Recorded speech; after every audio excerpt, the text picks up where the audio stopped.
What's up guys, welcome to Trending Reviews. So today I'm giving you the 1-year anniversary review of my Range Rover Velar. I picked it up on the 1st of September in 2017, so I'm going to be covering 3 different points for you throughout the past year. I'm going to give you the top 5 things that I really like about the car even a year in. I'm going to give you the top 5 regrets of things that I wish I actually bought with the car after using it for a year, some things I've realised I would have liked, and a couple of things at the end to give you a wish list that I hope Land Rover will do in the future. So let's get straight into it.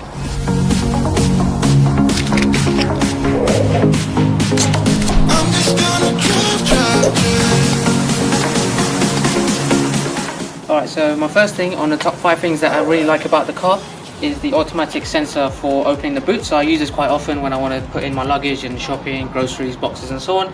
Just click underneath and the boot should open up straight away. And again, I can just do the same to close it, and I use that quite often. So that's my number 1 used feature on the car at the moment. The second thing I like about the car is the auto high beam assist. Now this is a really cool feature if you're driving at night time and there's no street lights and it's really dark ahead of you. The high beams will come up automatically and they turn off if it senses any other cars coming in a distance, or you go around the bend and there's another car there, it will turn off itself. So that's really good in terms of a safety feature as well, so giving you visibility at all times. Number 3 is the safety features on the car. I really like the option of the lane assist. So you turn that on if you're driving on the motorways, it will shake the steering wheel, it'll vibrate it a little bit just to show you that you're swaying into different lanes, so it keeps you going straight. And the second safety feature is the autonomous emergency braking, the AEB. So if there's an obstacle coming ahead of you and you've just looked down for a second and you're not going to be able to stop in time, then the car will automatically brake for you, and I've had that before once, so it does work and I think it's really good. Right, so number 4 is the door handles. So you've probably seen the videos already that they come out and they go back in when you lock the car. I really like the idea of not being able to take your keys out of your pocket, so you can keep it there all the time and then control the car separately. So you press it once to take the handles back in, and you quickly double press as soon as it's gone in to completely lock it, and you should hear a beep, like so. As you can see, it's fully locked. I never have to take the key out of my pocket, and to unlock it I just press it again and it comes out. There's also a feature if you're using the driver door, you can do it so that if you open it from there, none of the other door handles open up, just the driver door. It's a bit of a safety. If you're driving by yourself, you don't want to open up all of them around, just your one, so that's really useful as well. And number 5, after using it a year, I still think that is one of the most beautiful cars on the road.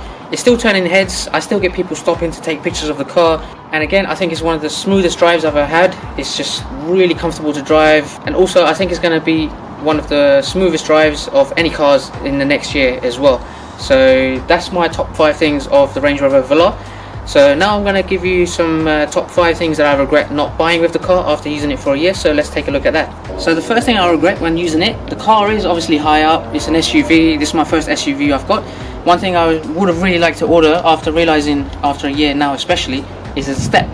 So when you open the door, you get a deployable step that comes out to help you assist get into the car. So obviously I'm not 6 foot tall or anything like that, so my friends are not that tall as well, so sometimes it can be a bit of a struggle to get into the car, so if we just had a step it would just make things a lot easier. So that's my top thing that I regret not getting. The second thing I regret not getting is the front cameras. So I have rear cameras, rear parking sensors at the moment, so I'd like to get the front parking sensors, the front cameras as well, because when you're driving down these tiny little side roads, or you're going into, let's say, a car park which has barriers and raised pavements, or even if you go into a car wash, it's very tight space and you can't see from the driving point of view where actually the pavement cuts off because of the bonnet size and the height of the vehicle. So having those sensors makes a massive difference, and I wish I really got them from the beginning. Okay, so number 3, the navigation is really good on the car already, but one thing I would have really liked is the heads-up display. So I did do a test drive for a Velar before I bought this one, and the one I test drove had the heads-up display on there. It was really awesome. Obviously I didn't compensate for the value of it, so I decided to leave it out. Obviously that adds on a bit of extra cost when you're building the car. But now that I'm using it, I think the navigation on the projection of the road is a lot more useful than actually keep looking on the screen to your left. So I thought, you know, it's a nice to have feature, but that would have looked really awesome, and if I do upgrade I would get that next time definitely. Number 4, this does come in the very high spec version of the Range Rover Velar, but I would have really liked to get the cooled seats in addition to just the heated front seats, as well as the option to get the massage balls that you get in the backrests of the front 2 seats. I thought that would have been a really nice feature to have. People would have loved it.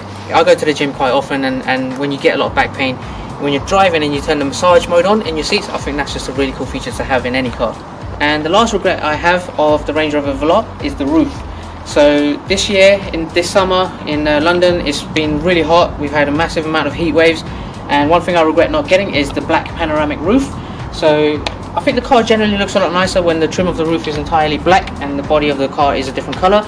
So obviously the white on the black will look really good.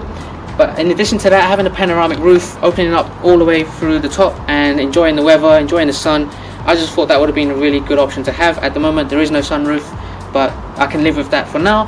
But if I do give an upgrade to the Velar in a few years time, then obviously that's one thing I'll definitely add. So just to finish off, there's a couple of things that I want to add to the wish list of the Range Rover. So the first one is Apple CarPlay. I know there's in-control apps that you can use for your Android phones, and it will display various different apps that you can get from the Google Play Store and use it on the screen. But some people have iPhones. I have an iPhone at home as well, and I'd like to connect some of my iPhone apps into the car. There is at the moment maybe 400 odd cars and models that are compatible with CarPlay. Land Rover and Velar specifically are not one of them. I'll leave a link in the description below to have a look at all the cars compatible with CarPlay. Now the Land Rover Discovery, a couple of the models on there do have CarPlay installed, although they have no plans to add that in the future for Velar. So that's one thing I do wish that they work on in the future. The second thing is I wish they have a wireless charging port.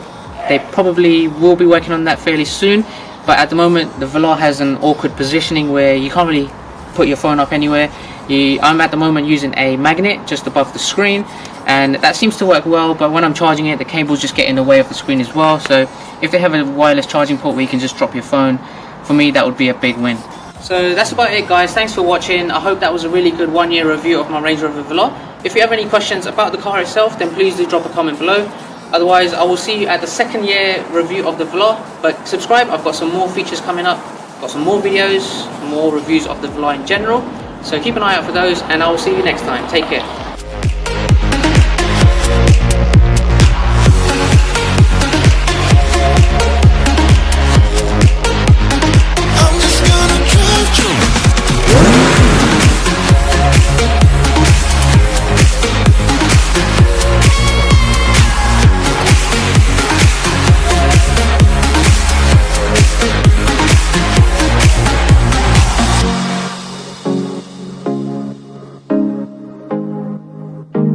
I'm just gonna drive.